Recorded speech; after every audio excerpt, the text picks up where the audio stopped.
ሰላም እንዴት ናችሁ? ዛሬ ይዤላችሁ የመጣሁት ከተለምዶ ውጭ የሆኑ 7 የዝንጀሮ ዝርያዎችን ነው። አይታችሁ አታውቋቸውም ብዬ የገመትኩትን ነው ይዤላችሁ የመጣሁት። እስከ መጨረሻው አብራችሁን ቆዩ።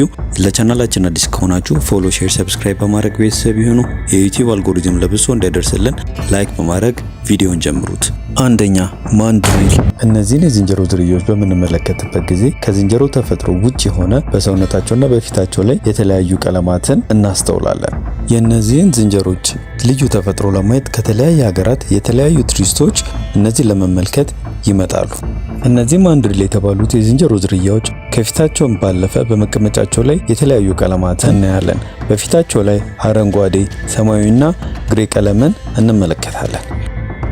እነዚህ ማንድሪል ዝርያዎች በአፍሪካ ውስጥ በተወሰነ ቦታዎች ይገኛሉ። በኮንጎ፣ በጋቦን እና በአንዳንድ አፍሪካ ሀገራቶች እናገኛቸዋለን።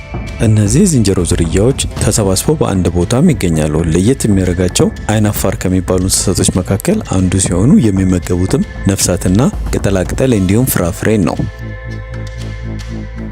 ሁለተኛ ሬድ ሽንክ ዶግ። እጅ ከፊት ለፊታችሁ የምታዩት የጦጣ ዝርያ ሬድ ሽንክ ዶግ ትባላለች። ይህን ስያሜ ያገኙት ከጉልበታቸው በታች ባለው ቀይ ቀለማት እንዲሁም ደግሞ ከተረከዞቻቸው እስከ እግሮቻቸው ጣት ድረስ ያለው ጥቁር ደማቅ ቀለማት በመሆኑ ምክንያት ነው።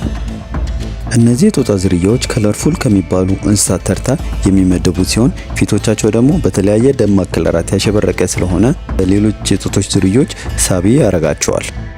የፊቶቻቸውን ገጾች አብዛኛውን ቦታ በቀይ ቀለማትና በነጭ ፂሞች የተወሰኑ ቦታ ሸፍነውታል። አይኖቻቸው ደግሞ በተፈጥሮ ሌሎች እንስሳ ካላቸው ከለሮች ለየት ያለ በጥቁር ቀለማት የተሸፈነ ነው። እነዚህ የጦጣ ዝርያዎች ሙሉ ለሙሉ በሚባል ደረጃ በዛፍ ላይ የሚኖሩ ሲሆን እቃ ለመውረድ ወይም ደግሞ የወደቀባቸውን እቃ ለማንሳት ካልሆነ በምንም ተአምር ወደ መሬት አይወርዱም። እነዚህ የጦጣ ዝርያዎች ከሰውም ጋር ሆነ ከሌላ እንስሳ ጋር ቶሎ የመላመድ ባህሪ አላቸው። በብዛትም ከራሳቸው ጋር በመንጋ የሚኖሩ ሲሆን በአሁኑ ሰዓት ግን በደን ጭፍጨፋና እንዲሁም ደግሞ በህገወጥ እንስሳ አዘዋዋሪ ምክንያት ቁጥራቸው በጣም እየተመናመነ መጥቷል። ወደ ሶስተኛው ከመሄዳችን በፊት ፎሎ ማድረጋችሁን እንዳትረሱ።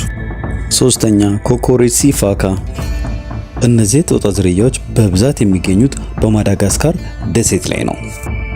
እነዚህ የጦጣ ዝርያዎች ነጭ ፀጉር ሰውነታቸውን የወረራቸው ቢሆንም ቢጫ ቀለም ግን በእጆቻቸው ላይ በሆዳቸውና በአንገቶቻቸው ላይ ጣል ያለባቸው ሲሆን ፊቶቻቸው ላይ ደግሞ ጥቁር ቀለም ቢበዛም አይኖቻቸው ደግሞ ውበትን የተጎናጸፈ በቢጫና በጥቁር ውህድ የያዘ ነው።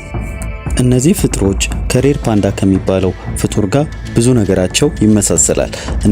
እነዚህ ፍጥሮች የዕለት ተዕለት ምግባቸው አበባ፣ ቅጠላቅጠል፣ ፍራፍሬና የተለያዩ የእጽዋት ዝርያዎች ናቸው።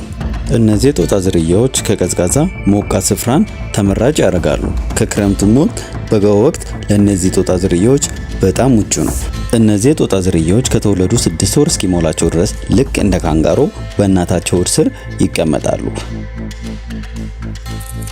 6 ወር ከሞላቸው በኋላ ሰውነታቸውና እጆቻቸው ስለሚጠነክሩ ዛፎችን ቆንጥጠው መያዝ ይችላሉ። ከጊዜያት በኋላ ደግሞ ድንቅ የሆነ አክሮባትን ከዛፍ ዛፍ እየተገለባበጡ ከሚያሳዩን የጦጣ ዝርያዎች መካከል አንዱ ነው። ልክ ደግሞ ሲራመዱ እንደ ሌሎቹ ጦጣዎች በአራት እግራቸው በመሄድ ሳይሆን እየዘለሉ በሁለት እግሮቻቸው እየዘለሉ ነው። ወደ አራተኛው ከመግባታችን በፊት ላይክ በማድረግ ቪዲዮን ጀምሩት። በአራተኛ የምናየው ሲያሚንግ የሚባለውን የጦጣ ዝርያ ነው። ይሄ ዝርያ ለየት ያለ የጦጣ ዝርያ ፍጥረት ነው። አንገቶቹን በመነፋፋት ልክ እንደ እንቁራሪት የሚያሳይ አክት የሚያደርግ ልዩ ተፈጥሮ ያለው የዝንጀሮ ዝርያ ነው። እነዚህ የጦጣ ዝርያዎች በማሌዥያ፣ በኢንዶኔዥያ እና በታይላንድ ይገኛሉ።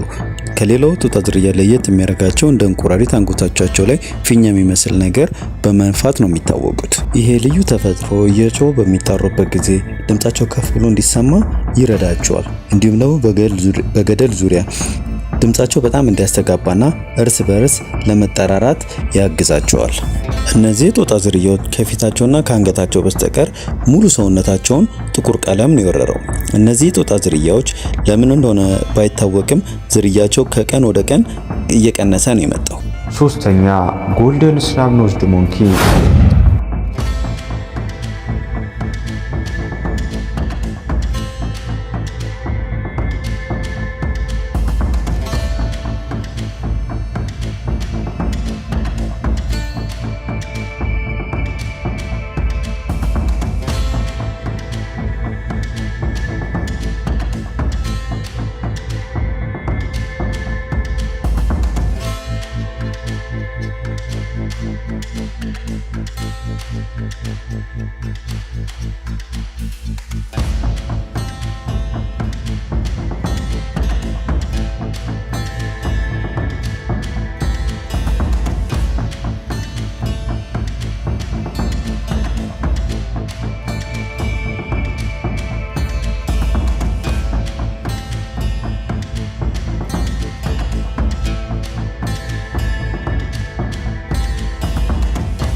ይሄ ዓለማችን ላይ አሉ ከተባሉ አደገኛ እባቦች መካከል አንደኛው ነው። ብላክ ማምባ ተብሎ የሚጠራውን ገዳይ የእባብ ዝርያ ላስተዋውቃችሁ። ጥቁሩ ሞት ብላክ ማምባ የሚባሉት አደገኛ የሆነ የእባብ ዝርያ ያላቸው ኤላፕዲ የሚባል ዝርያ ውስጥ የሚመደቡ ከሳህራ በታች ከሚገኙ የአፍሪካ ሀገራት ውስጥ የሚገኝ የእባብ ዝርያ አይነት ነው። አፋቸው ውስጡ ጥቁር ከመሆኑ የተነሳ ነው ሰዎች ብላክ ማምባ የሚለውን ስያሜ የሰጧቸው።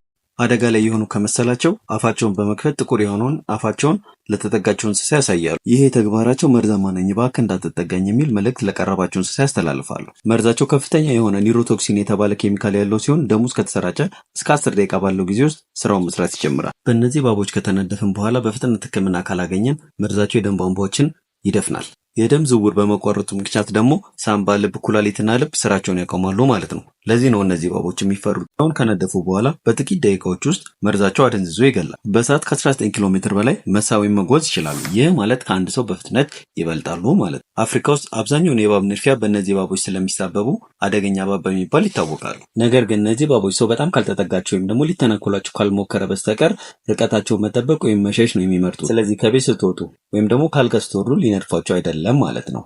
ቪዲዮን ከወደዳችሁት ላይክ፣ ፎሎ፣ ሼር፣ ሰብስክራይብ በማድረግ ቤተሰብ ይሁኑ። መልካም ጊዜ። አዳኙ ተክል። ይሄ ጓሯችን ውስጥ እንደምናገኘው አይነት ተክል አይደለም። ስንዴ ተብሎ የሚጠራውን የተለየ እጽዋት ላስተዋውቃችሁ። እነዚህ ስጋን ብቻ የሚመገቡ ከ190 በላይ ዝርያ ያላቸው አዳኝ እጽዋቶች ናቸው። ለየት ያለ አስተዳደር ስልትም አላቸው። እንደ ጸጉር የወረሯቸው ቴንትክሎች ጫፍ ላይ ጣፋጭ የሆነ ጤዛ የሚመስል ፈሳሽን ያመነጫሉ። ጣፋጭ ፈሳሽ ያገኘው ብሎ ለመብላት እነዚህ እጽዋት ላይ የሚያርፍ ነፍሳት ተመልሶ አይነሳም ወይም ደግሞ አይበርም። ምክንያቱም ጤዛ የሚመስሉ ተክሎቹ ላይ የሚታዩ ጣፋጭ ፈሳሾች ከፍተኛ የሆነ የማጣበቅ ችሎታ አላቸው። ምግብ ያገኙ መስሏቸው ለሚያርፉ ነፍሳቶች እነዚህ ምግብ ሳይሆኑ ወጥመዶች ናቸው። እጽዋቶቹ ቅጠሉን በማጠፍና በመጠቅለል ተጣብቆ በመሰቃየት ላይ ያለውን ትንኝ አጥብቆ ይዙታል። ከዚያም የያዙትን ነፍሳት የሚፈጭ ወይም ደግሞ የሚያሟሟ ንጥረ ነገርን መልቀቅ ይጀምራሉ። ካደኑ ነፍሳት ውስጥ እንደ ፎስፈረስና ናይትሮጅን ያሉ ንጥረ ነገሮችን መጠጥ አድርጎ ወደ ራሳቸው ይወስዳሉ። ኃይልን የሚሰጣቸውን ውሃ ከመሬት ውስጥ መምጠጥ ቢችሉም የእነዚህ እጽዋቶች ስሮች ግን እንደ ናይትሮጅን ያሉ ቅሎቻቸውን የሚያሰፋ ንጥረ ነገሮች አይችሉም። ስሮቻቸው ከመሬት ውስጥ የማይስቧቸውን ንጥረ ነገሮችን ማግኘት የሚችሉበትን እጽዋቶች ላይ ያልተለመደ ለየት ያለ መንገድ ተጠቅመው በእድገታቸው ላይ ጥቅም ያላቸውን ነገሮች ከአፈር ውስጥ ከመምጠጥ ይልቅ እንደ እንቁራሪት ትንኞችን በማደን ስጋን እየበሉ የሚያስፈልጋቸውን ጠቃሚ የሆነ ንጥረ ነገሮችን እነዚህ እጽዋቶች ይወስዳሉ። ቪዲዮን ከወደዳችሁት ላይክ፣ ሰብስክራይብ፣ ፎሎ በማድረግ ቤተሰብ ይሁኑ። መልካም ጊዜ።